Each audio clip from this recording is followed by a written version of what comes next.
Hey there, it's Brett of Booster Therapy, and it marks a new month. It's August 2020, and yeah, we have another giveaway. In July, we gave away a Zerzoth EDH deck, complete with all the goodies. It was valued around $250 or more, with, around $300 with the deck box and everything, and, well, we're doing it again.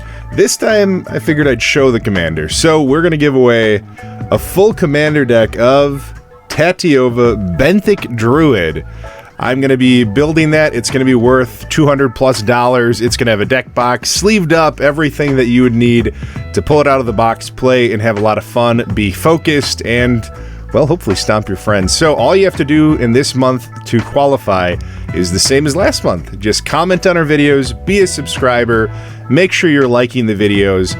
At the end of the month, we're going to gather all of these comments, pick one person at random, and that person is going to get that deck. We're going to ship it to you. It doesn't matter if you're in the United States or outside of the US. We're going to give it to you just for watching, being a subscriber, and enjoying the content. So, without further ado, enjoy the video. Have a great day. Welcome back to Booster Therapy and another episode of Commanding Presence. Today, we're breaking down, I bet you can guess it, another commander deck tech for one of our patrons reaching out in Brett's builds to have a deck built specifically for him. And this one is a budget that we're working on of roughly $200 or so to build Nicol Bolas, the Ravager. So Nicol Bolas is a colorless and then a blue, black, and a red. So Grixis, flying with Nicol Bolas, the Ravager enters the battlefield. Each opponent discards a card.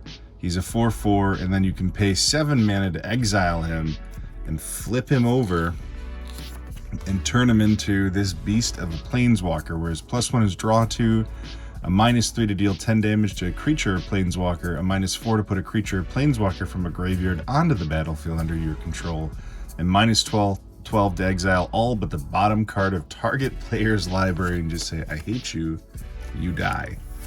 So, with this one, we're building a deck that is really focused to being on theme with our friend Nicol Bolas and having a bit of fun with using our opponent's goods against them, as well as just being evil and controlling the board state. So the first thing, like we always do with any deck, is covering our ramp. So the first spell we have here is Soul Ring. What would a commander deck be without a Soul Ring? We have Talisman of Indulgence, a good little talisman that helps us tap for red or black in his 2-mana ramp. The Izzet Signet, another just great 2-mana ramp spell. The Arcane Signet, just similar to a Soul Ring. I have a hard time imagining any commander deck that actually doesn't have this in it at this point. The Talisman of Creativity, another just great 2-mana ramp spell.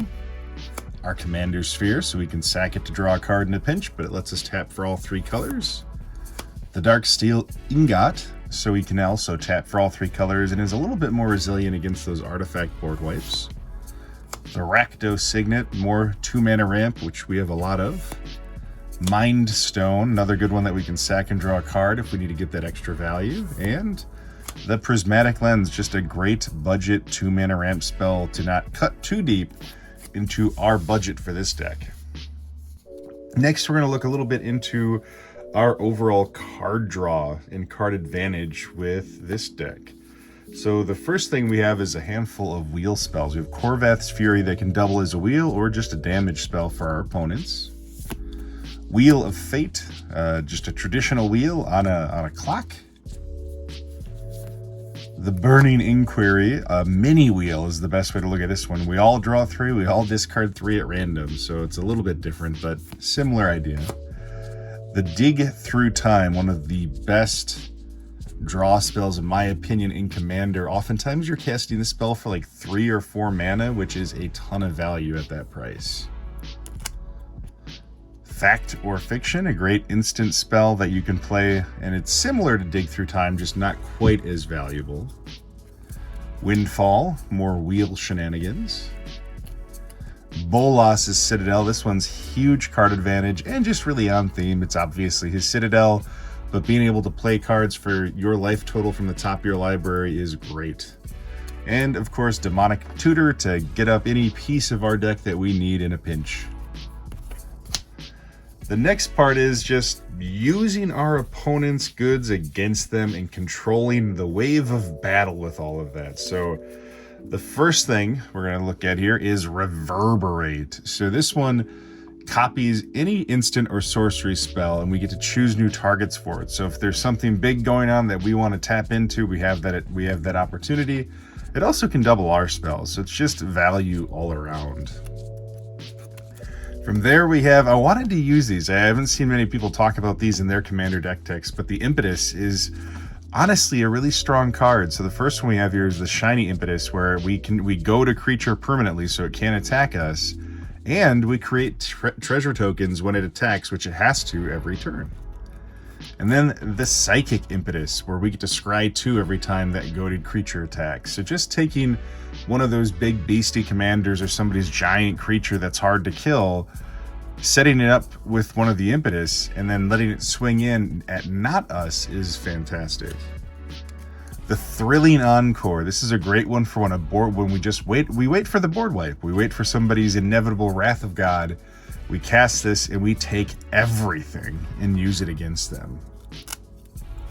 Stolen Strategy, another one where we just start stealing our opponent's cards. You know, the best part about a Nicol Bolas deck is it's really as powerful as your play group's cards are. And I think that is a lot of fun because it never feels necessarily overpowered. It can feel really, you know, paralyzing or rude, but it's not overpowered because it's as powerful as your opponents. And Stolen Strategy is card draw every turn, where we get some options with our opponents. Itali, the Primal Storm. So similar to Stolen Strategy, except we get to cast them for free, which is, you know, insane. Gonti, Lord of Luxury, getting to look at the top, I think it's 3, what is it? Top 4 cards of a player's library. Pick one, and then for the rest of the game, we can cast that with any mana. The Fallen Shinobi, a good way to get our Bolas back in a pinch as he attacks in. We've got that evasion. We can get him back to our hand to cast again and make people discard more. But he also lets us cast spells for free as it clips in for damage. Blatant Thievery, one of the big monster spells that, boy, if you can reverberate this, if you've got the extra mana, is really exciting. Corrupted Conscience. I love this one because it's not just a simple control magic type spell, it's that, but it also gives them infect. So it's saying, give me your creature and watch how much more deadly I can make it because I am Nicol Bolas. And that's the idea. Narset's Reversal. Another one similar to Reverberate. We pop their spell back to their hand and we get to copy it and hit whatever we want to hit. Misdirection. Another great way to just redirect that flow of battle and that flow of instants and sorceries that come against us. And the Memory Plunder, digging through their graveyard to cast any instant or sorcery spell without paying their mana cost. So just a powerful, powerful spell, as long as our opponents have powerful spells, which is exactly how Nicol Bolas works. Next, we're going to talk a little bit about our counter magic. The first one we have is Flusterstorm. This one's really meant to protect our own spells. It's a great response to somebody trying to counter one of our Memory Plunders or one of our creatures, whatever it is. It just protects us doing what we want to do. Sublime Epiphany, there's just so much value packed into this monster of a card. It's expensive. We do have a lot of ramp in this deck, so hopefully we have no problem casting this, and we just get to do so much with it.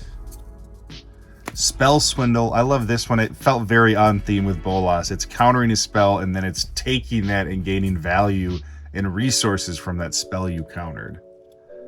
Stubborn Denial, often we'll have Bolas on the board with this one, so it's just purely a 1 mana counter a non-creature spell. Arcane Denial, one of my favorite counter spells in Magic, especially when you're playing more than 2 colors. Very easy to cast, counters any spell, and we get to draw a card off it. And then, of course, the counter spell, the traditional, always works, the old faithful counter spell, making it happen.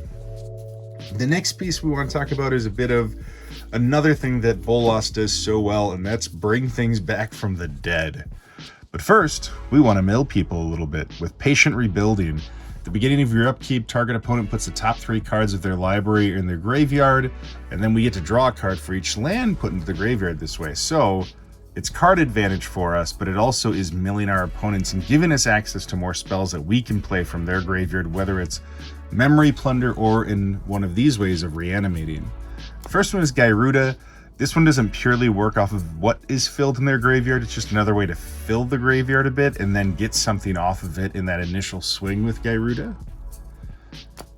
Sepulchral Primordial, another great way to reanimate from each of our opponents at once. Just a ton of value on this card. The Eldest Reborn, they sack creatures, they discard cards, and then we take something from them, whether it's a Planeswalker or a creature. Again, just a lot of value and power packed into one card. Dredge the Mire. We'll let them choose, but we're getting something back. I love that this is 4 mana and it gets us a creature from each of our opponent's graveyards. Yawgmoth's Vile Offering, another good spell that animates anything that's a creature or a planeswalker, and it also doubles as a removal spell as long as we have that legendary permanent, which in Commander is a little bit easier. You have access to Bolas. We're hopefully casting this every time. And of course, good old Reanimate. Reanimating one of those creatures either from our graveyard or from anybody's graveyard, just a very effective spell for 1 mana. Only 1 mana. The other thing Bolas loves to do, he loves to corrupt planeswalkers. So we're going to go over a handful of planeswalkers that in this deck he has chosen to say, you're all mine. The first one is Narset, Parter Veils. Locking down our opponent's ability to draw extra cards in a turn is really rude, and that is great, and that's what Narset does. The positive that the -2 is a search for his Kanta just helps us to get that extra value, that extra card draw to get to the answers that we want for the shenanigans we're pulling. Next is Liliana, because of course he truly controls Liliana. This is part of the story. It also is just a great way to get people to discard cards, give us that extra value for reanimating whatever they have, and has an emblem at the end that says, at the beginning of your combat on your turn, put a creature card from a graveyard onto the battlefield under your control. So if we can ultimate Liliana, it's devastating. And then of course, Ral, Is It Viceroy? Getting us the extra card advantage, but it's also nice to have an option to really deal damage outside of the other ways we're doing it. We don't have a lot of clean damage spells. Ral, Is It Viceroy is one of those, and then we have another utility creature we'll talk about in a minute. But really with this one, we're looking for the extra card draw, and then we're looking to get that emblem if possible. And then Ral, Storm Conduit. This one we get to get the static ability of doing more damage to each of our opponents when we cast or copy an instant or sorcery spell, which is great. We can scry one, and we also, for -2, can copy one of our spells, which is great. And of course, we've got a couple of the Bolases here. All on theme, we've got the God Pharaoh and the Dragon God, along with our Ravager, to add extra abilities, extra fun, and extra devastation. Let's talk now about a few of our utility creatures, just a small handful here. First one is Sakashima the Imposter, a great way to copy our Bolas, to copy any of our creature spells and just get extra value. It ignores the legendary rule and it's just powerful. Kess, Dissident Mage, it lets us access some of those spells we talked about from our graveyard that we can cast on our turn, getting extra value from any of our reanimate spells or any of our other fun shenanigans that we can do on our turn. The Notion Thief, another way to double down on the whole Narset theme where we're trying to lock down them drawing more cards. So if we have Notion Thief or if we have Narset and we do Windfall or any of our wheels, we draw, they only get 1, which is real mean. And then of course Gutter Snipe. Gutter Snipe is our way to just continue to ping people down and whittle away their damage. This is even a viable reanimation target for you. It's a card that you really want to keep alive as best as you can. Between him and Ral, this is how we win the game. Next, let's talk about our removal spells, and then we'll get into our final piece of the Bolas deck, which is our infinite combo. So the first one is Crux of Fate. It's a board wipe that doesn't hit dragons, which I love because Bolas would love to have a board wipe that kills everything, but not him, and that's exactly what this does. Dead of Winter, we've loaded this deck up with snow-covered lands. It's pretty easy for this to be a -4, -4, -6, -6 in a lot of situations. Dead of Winter is just a really effective budget board wipe as long as you've got the snow-covered lands in play. Shattering Spree lets us target tons and tons of artifacts that are pesky for us and remove them or destroy them from existence. River's Rebuke. What I love specifically about this card is it's a budget removal spell and you target a player. And Bolas, as much as he brings this worldwide cataclysmic devastation, I feel like he's got that evil piece to him where it's like, you know what, I hate you most though, so you extra punished. And that's exactly what he does. And then of course, Eat to Extinction. I don't know why people don't play this more often. It's that Vraska's Contempt, but in my mind, it's a little bit better. Exile a target creature, a planeswalker, look at the top card of your library, and you can put it in your graveyard. So it's all instant speed. It doesn't have double black in the mana cost, and it's just doing a lot for us. All right, the final piece of the deck is going to be our infinite combo. So where we start is with our Peregrine Drake. So how he reads is for 5 mana, 2/3 flying. When he enters the battlefield, untap 5 lands. Okay, so that's on the surface. It's a good card. It's a value card. It's kind of a free spell if you have five mana. You pair that with the Deadeye Navigator and soulbound these two together. All you have to do is pay 2 mana to blink Peregrine Drake and re-soulbound them, and you get to untap 5 mana. So every time you're getting a net gain of 3 mana when these two are on the board together. So easy way for us to make infinite mana. Peregrine Drake, Deadeye Navigator. Having those two though, we need a payoff, and we've got 2 spells that do that for us. We have either the Comet Storm or Torment of Hailfire. Either one of these with infinite mana will win you the game. It shuts and locks out everything that your opponents want to do, and both of these are finishing spells that are caused by our friend, that's right, Nicol Bolas.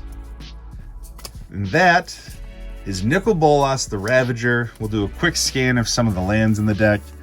Like I said, in this case, we actually really pressed hard on the snow coverage because that is our way to make sure Dead of Winter is a useful card.